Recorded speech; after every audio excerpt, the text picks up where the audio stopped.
Fala, meus amigos, tão pontual quanto os britânicos começando a nossa live.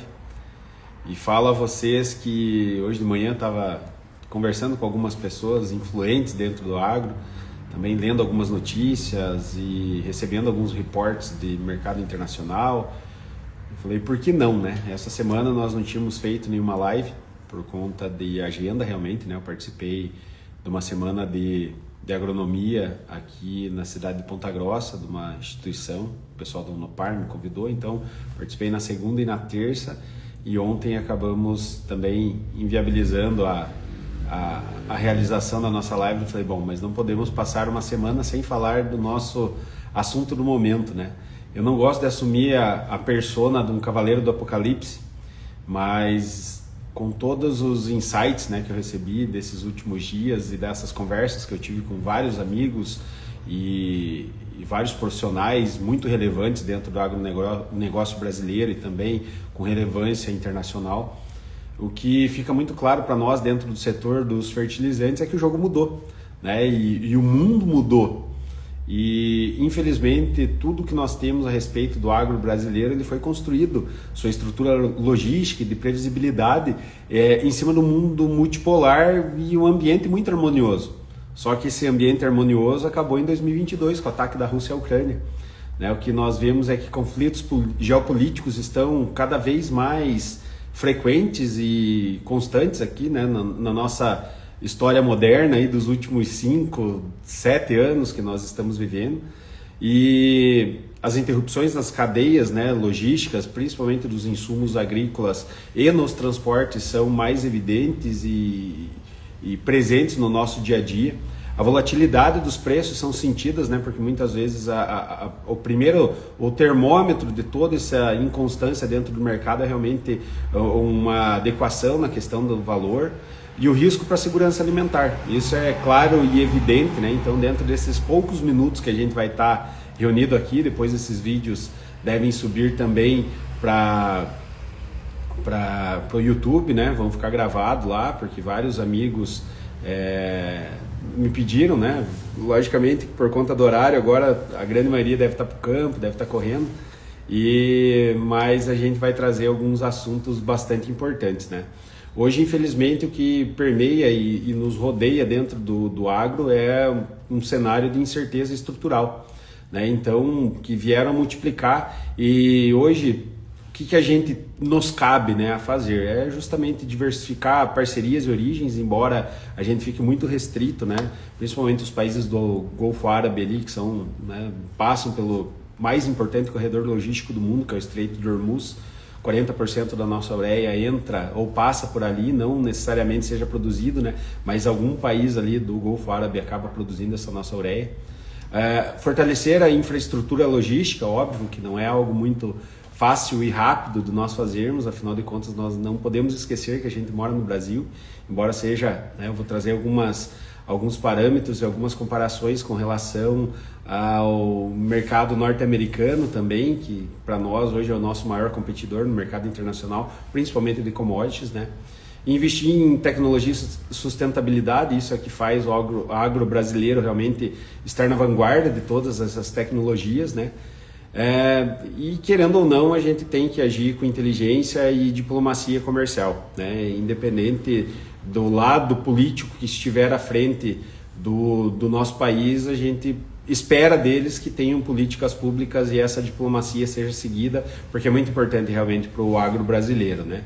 E unir o setor com soluções coletivas. Obviamente, né, que hoje o que a gente vê que nós estamos muito longe de conseguir zerar a nossa dependência mundial de fertilizantes, né?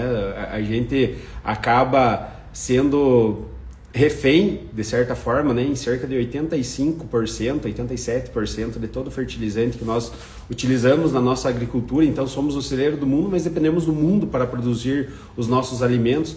E hoje, né, a resposta clara disso, da nossa alta dependência, é que nós não conseguiríamos reduzir ela num curto espaço de tempo, nem no médio prazo. Mas diminuir essa dependência realmente é um assunto urgente, né? Em 2022, quando a gente passou lá pelo primeiro percalço pós-pandemia, né, e os ataques da Rússia à Ucrânia, foi se discutido um plano nacional para fertilizantes. Então, assim, o Brasil realmente importa grande parte do fertilizante que ele utiliza dentro do nosso negócio, né? Depois eu trago alguns outros números de nitrogênio separado, nitrogênio, fósforo e potássio, mas em números gerais, mais de 87% é a nossa dependência do principal insumo para produzir fertilizantes, sendo que ele compõe cerca de 46% a 50% do custo de implantação de uma lavoura. A nossa dependência significa muita vulnerabilidade, então realmente nós ficamos refém.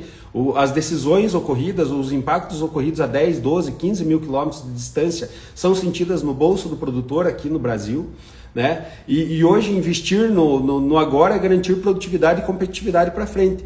Obviamente, né, o alimento é estratégico, né? Afinal de contas, o povo pode parar de comprar carro, de comprar roupa, de investir em casa, mas parar de comer não vai fazer, porque senão não consegue, né? Morre por inanição.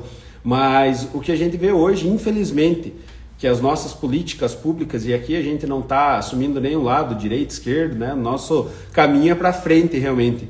Mas, infelizmente, tudo que nós vemos de políticas públicas é para aquilo que o eleitor costuma ver, que são pontes, asfalto, obras, estradas, né?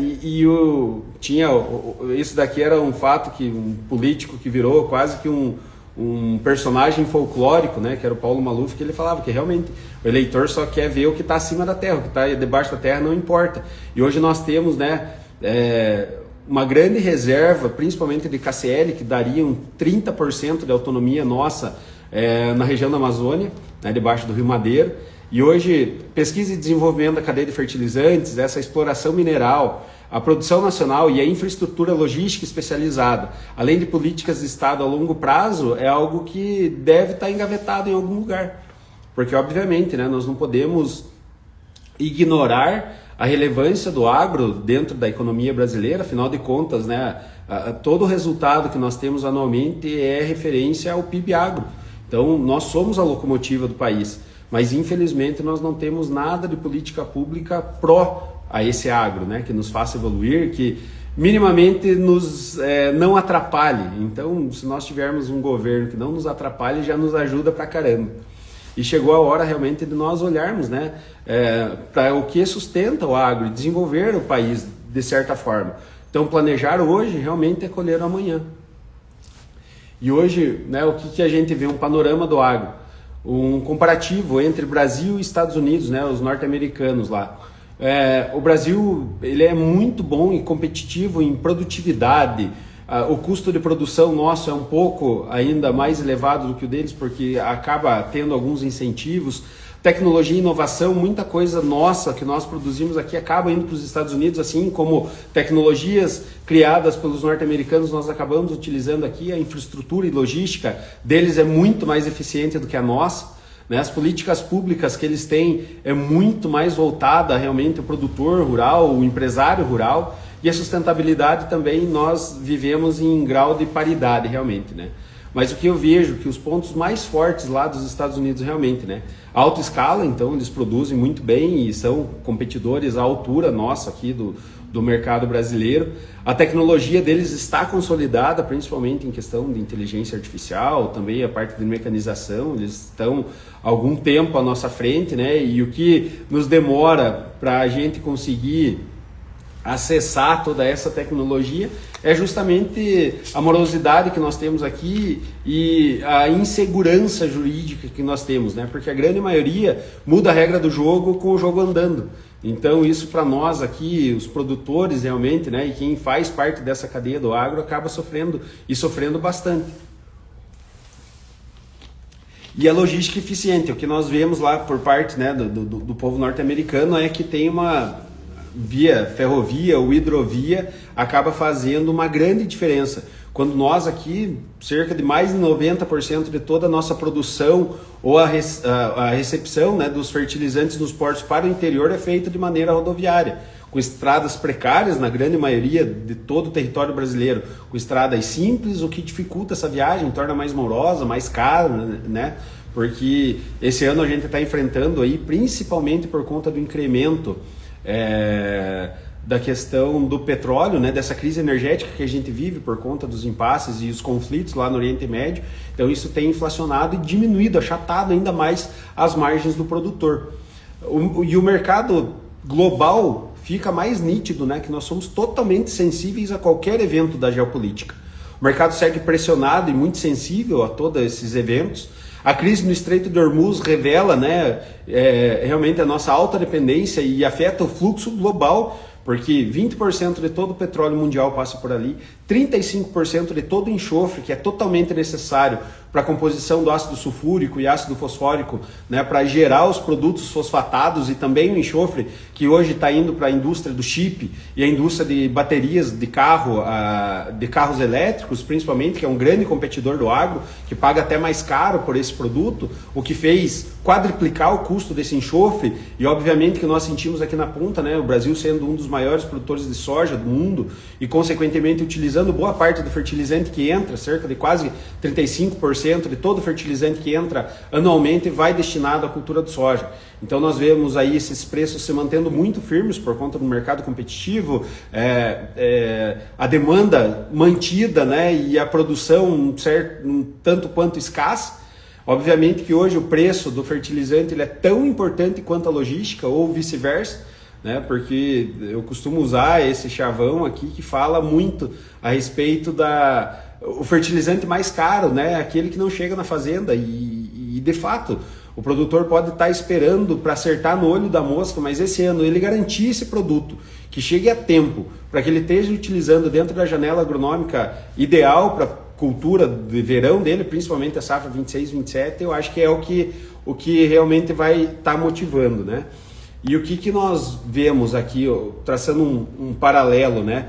Que realmente a logística dos fertilizantes funciona como um dominó.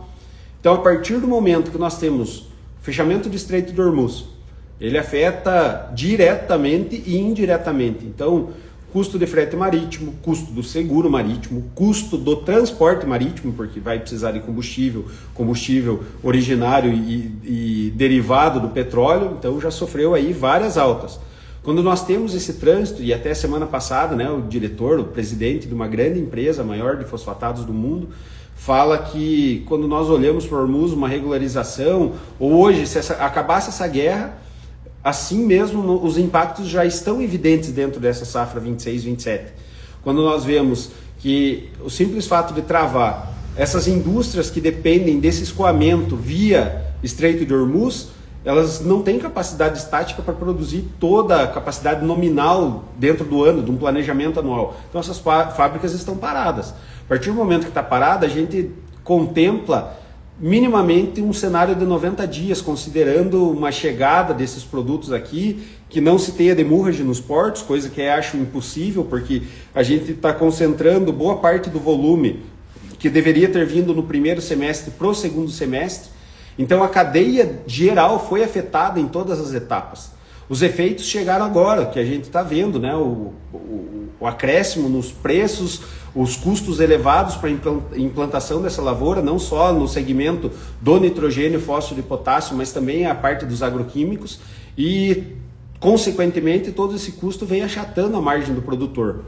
A produção e a área devem reduzir realmente, né? Porque é custo de fato que chega e é injetado direto na veia do produtor, e estão impactadas. Então não tem como a gente passar batido e falar que a safra 26-27 não vai ser impactada por todo esse impasse que nós temos e essa multiplicação de incertezas dentro do mercado e a menor disponibilidade e, consequentemente, né, as duas formas de você agregar produtividade através de uma nutrição e através da genética. A partir do momento que nós vamos ter uma diminuição de oferta de fertilizantes ou um custo muito elevado desses próprios fertilizantes, o produtor que tem reserva no solo vai optar por utilizar dessa reserva e diminuir a adubação. Consequentemente, pode ser que seja afetado diretamente e vai ser afetada a produtividade. Né? Então, uma vez que nós temos produtividade, o produtor o seu lucro dentro da lavoura acaba diminuindo também e atingindo diretamente toda a questão do custo, né? Sobre o investimento que foi realizado para obter essa lavoura. E hoje, recuperar essa cadeia leva tempo. Não é algo que, né, hoje vamos supor que Estados Unidos entre num consenso e consiga se acertar, não vai mais ter ataque, libera o Estreito de Hormuz. O simples fato do Estreito de Hormuz estar recheado de minas marítimas faz com que esse tráfego dos navios, que eram de em torno de 150 navios de fertilizantes por dia, e hoje está caído mais de 95% afetado e reduzido, não vai voltar do dia para a noite. Então os impactos realmente serão sentidos, e o principal é custo e disponibilidade, porque a disponibilidade precifica toda essa questão aí, né? Se tivesse tudo normal, demanda e oferta normal, o preço estaria na ordem aí, e há dados históricos, né, que a gente já acompanha desde pós-pandemia. Mas hoje o que a gente vê é que realmente o mercado precifica justamente essa falta, essa indisponibilidade e a dificuldade no trânsito desse fertilizante, desde a origem até a chegada aqui ao seu destino, que seria o mercado brasileiro. E falando em mercado brasileiro, obviamente, né, todas as taxas de juros que nós enfrentamos aqui como profissionais do agro, elas são incompatíveis com a nossa atividade. Uma vez que a nossa atividade é quase que anual, né? Você planta agora para você colher lá para frente, e essa produção você acaba vendendo um pouco mais para frente ainda e recebendo. Então, considerando que a gente tem juros aí gigantescos, né? 14,5 a nossa taxa Selic, um grau de endividamento gigantesco por parte do produtor rural, que já vem de 3 anos muito difíceis. Nunca se viu na história do nosso país um nível tão alarmante e preocupante de recuperação judicial. Toda semana nós temos 2, 3 recuperações judiciais de empresas interessantes e que eram muito relevantes para o cenário do agro. E o que eu falo, né? Talvez algumas pessoas acabam pensando assim, tá quebrando lá meu concorrente. Isso é ruim para o setor, porque as instituições bancárias, as próprias multinacionais, né, elas enxergam o crédito hoje em dia como risco de fato. Então, a partir do momento que quebra alguém, não significa um risco isolado, mas é um risco generalizado, porque o setor do agro passa por uma dificuldade e passa por uma crise, né, sem precedentes que a gente está enfrentando no Brasil. E esses juros altos realmente desviam recursos no investimento, e principalmente na questão do produto, encarecem o crédito, reduzem a nossa competitividade, uma vez que para adquirir esse dinheiro a gente vai ter que desembolsar mais, ou a nossa margem vai reduzir para conseguir alcançar esse recurso, limita a adoção de tecnologia e aumenta os riscos, né? O que a gente vê assim, a partir do momento que o produtor opta por reduzir uma adubação, ele já assume o risco que vai produzir menos. Produzindo menos, a sua margem vai ser muito apertada, chegando próximo a zero. E isso daí é um risco iminente de inadimplência para o próximo ano. Então compromete a produtividade e a renda do futuro do agro, de fato. E os nossos... A conta não está fechando, porque a relação de troca, eu sempre falo, né? O produtor, ele produz soja, milho, feijão, trigo e assim por diante. Ele não produz dinheiro dentro da lavoura dele. Então ele precisa ter a noção exata do quantas sacas de soja ele produz para comprar uma tonelada de fertilizante. Essa relação de troca tem que estar muito clara na cabeça do produtor, e não só na cabeça, né? Tem que ter tomado nota e fazer hoje todas essas contas depois da vírgula, na ponta do lápis realmente, para que ele consiga assegurar e garantir que o negócio dele seja lucrativo, embora a margem seja pequena, mas que tenha uma margem positiva de todo esse negócio. E a conta não fecha, porque todos os insumos, né, fertilizantes, sementes e defensivos estão em alta e as commodities estão em baixa. Então, mesmo nós produzindo muito, a nossa commodity não está sofrendo valorização. E um dos indexadores, que é câmbio, né, que a gente enfrenta aí uma certa valorização por parte do real, acaba puxando ainda mais essa commodity para baixo. Então, a partir do momento que nós transformamos ela em real, ela fica ainda mais defasada nessa relação de troca. O que faz com que o produtor opte por diminuir a área plantada e principalmente diminuir tecnologia. E quando nós estamos falando de tecnologia, muitas vezes é questão de adubação mesmo. Ele não vai fazer nenhuma correção esse ano e muitas vezes vai comprometer o que a cultura precisa para produzir aquele volume por hectare, seja soja 4, 5, 6 mil quilos por hectare, seja milho na casa dos 13, 14, 15. Então, assim, são dados alarmantes e preocupantes, e como eu falo, né, não é o meu intuito ser aqui o cavaleiro do apocalipse, eu quero trazer para vocês informações e que a gente possa construir juntos estratégias para acessar esse mercado e conseguirmos assegurar margens acima do que era esperado, para que nós consigamos garantir realmente perenidade dentro da nossa atividade. Mas a gente não consegue escapar, né? A partir do momento que o Brasil é altamente dependente, para vocês terem uma ideia, com relação aos Estados Unidos, que é o paralelo que eu quis trazer para vocês hoje, o Brasil importa 95% do cloreto de potássio utilizado e que não há substituto dentro da agricultura, principalmente na cultura da soja. Os Estados Unidos importam apenas 6%. Quando nós falamos do complexo dos fosfatados, o Brasil importa mais de 80% de todo o fosfatado que ele necessita. E por conta de políticas públicas, incremento de taxas de impostos e esse encargo, a carga tributária que acaba impactando em cima do produtor ou da indústria, o que nós vemos é que empresas estão desistindo de trabalhar com o mercado brasileiro e preferem trazer produto do mercado internacional, que é muito mais competitivo do que nós produzirmos aqui.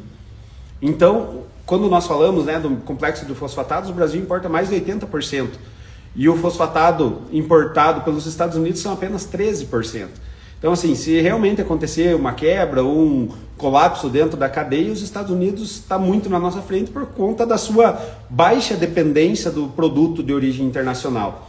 E isso daí para nós é muito preocupante e realmente é algo que nos liga não só uma luz amarela dentro do setor, mas eu diria para vocês que é um sinal vermelho realmente de tudo que a gente tem que parar e tem que buscar, né, das políticas públicas para nos auxiliar. Afinal de contas, infelizmente, mandoria sobe faz verão. Embora o PIB agro seja responsável por boa parte do resultado positivo do Brasil, nós precisamos forçar realmente, né, para que isso melhore de alguma forma. Lógico que não é um movimento que vai acontecer do dia para a noite. Os impactos de todo esse impasse da guerra, a gente está sentindo realmente no bolso do produtor. Como eu falei, decisões a 12, 15 mil quilômetros de distância afetam diariamente aqui o bolso do produtor rural. E para vocês terem uma ideia, né, o complexo do NPK, das 3 principais matérias-primas, nitrogênio, fósforo e potássio, principalmente a ureia. A ureia segue firme em oferta global apertada, né, sendo gás natural, ou seja, um produto proveniente do petróleo, acaba mexendo e elevando esses preços, né, essa alta significativa e preços firmes, e esses impasses no Oriente Médio. Como eu falei para os senhores, né, 40% de toda a ureia entrante no Brasil, ela é proveniente dos países do Golfo Árabe. Então isso daí para nós afeta diretamente o nosso mercado brasileiro, o que faz com que o produtor pense e repense a questão do plantio do milho, que é uma cultura que hoje está valorizada, mas mesmo assim a conta não fecha, porque hoje o custo elevado da ureia, mesmo em período de sazonalidade, onde da última semana para cá caiu cerca de 70, 80, 100 dólares na lista, mas mesmo assim o produtor não está comprando porque ainda a conta assim não fecha. Os fosfatados, né, MAP e DAP, permanecem com viés muito altista, muito se dá ao vilão dessa história, que é a questão do enxofre, né? O custo industrial pesa muito nessa composição, a partir do momento que nós temos uma quadruplicação no preço desse enxofre, então acaba onerando demais no complexo NPK e principalmente que era a saída do produtor, né? Porque o MAP, o 1152, continuava sendo o produto, mesmo dentro de uma fórmula muito cara, o custo de fósforo mais barato dentro dessa formulação. E o potássio, dentro da estrutura desse tripé do NPK, ele continua sendo o nutriente mais estável, né? Mesmo assim, o Banco Mundial projeta uma alta de cerca de 12% em cima do cloreto de potássio em 2026, antes de um possível alívio no início de 2027. Então, o que nós vemos, né, que nós temos um cenário bastante delicado, muito complicado, grau de endividamento do produtor nas alturas, a taxa de juros aqui no Brasil também vivendo níveis recordes, o acesso a toda a questão de crédito do produtor está comprometida, consequentemente a relação de troca do produtor já fica afetada, né, porque a quantidade de sacas de soja, milho, trigo que vai precisar para comprar uma tonelada de fertilizante, isso daí está bem defasada e está hoje comprometendo boa parte de todo o resultado dentro de uma lavoura. E o que nós vemos é que não há uma melhoria, ou seja, os impactos serão sentidos nessa safra 26-27. O nosso recado é que o produtor procure, né, realmente o seu agrônomo, que possa fazer aí uma análise muito, digamos que no mínimo detalhe, um ajuste fino em todas as suas análises de solo para ver o que de fato tem no seu solo para poder estar extraindo. É um ano que tecnicamente proporciona, mas como eu vi, né, de um grande amigo meu que até participou aqui no nosso canal de uma live, é uma decisão, sem ser arrogante, mas é uma decisão para quem pode, não para quem quer, né? É para alguém que construiu o perfil de solo, que tem um índice alto de fertilidade dentro desse solo, então reduzir as adubações, as fertilizações desse ano. E o que nós esperamos é que essa crise toda passe no agro, né? Nós dependemos disso, sabemos que o produtor, a resiliência talvez seja uma das características mais fortes de todo o setor que nós estamos sentindo e vivenciando realmente de maneira muito severa, né, nesses últimos dias, por nós não termos nada de políticas públicas favorecendo o nosso agro. Então o produtor muitas vezes tem que remar sozinho contra a correnteza, né? Mas sabemos que vamos passar isso, acreditamos em Deus e sabemos que Ele tem um plano melhor para nós, e é o que hoje nos mantém a fé, realmente, que o setor vai continuar cumprindo a sua missão de produzir alimentos para o mundo todo, né? Então fica aqui essa live, né, que eu costumo chamar e batizei ela de realmente um comitê de crise, né, porque nós nunca vivemos um cenário tão caótico como nós estamos vivendo, de combinações de resultados ou de tudo que podia de mal acontecer em variados anos, está acontecendo tudo no mesmo momento. Mas isso nos trará bastante reflexão. Acredito que fará com que os nossos governantes, como eu falei, independente de direita, esquerda, o nosso rumo é para frente e a gente precisa criar políticas públicas que auxiliem realmente o produtor rural, porque é ele que produz a riqueza desse país. Agradeço a todos que participaram dessa live. Com certeza ela vai ficar gravada e será um marco realmente para a nossa página aqui, né, do Grupo Góis, para os nossos negócios e para os nossos parceiros. Um forte abraço e até a próxima.